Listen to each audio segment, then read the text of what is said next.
Parang basta-basta na lang umalis, Nay. Saan talaga nagpunta sila, Patricia? Hindi ko nga alam. Bigla na lang siyang umalis. Sa dami naman kasi ng babaeng maiuwi rito, bakit yung may anak pa? Nay, nagpapakamabuting kaibigan lang ako. Sus, alam ko yung mga tingin mo sa babaeng yun, ano? Nay, kung gusto ko man si Patricia, wala ka na doon. Tsaka ano naman kung dalagang ina siya? Ha? Ano, nasan talaga si Patricia? Ano ba talaga ang nangyari? Ewan ko. Basta, nalaglag yung bata, na bagok ata.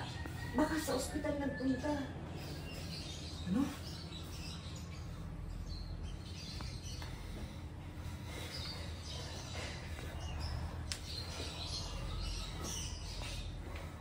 Nay, pag nalaman ko na may kinalaman ka sa nangyari kay Adia, hindi kita mapapatawad.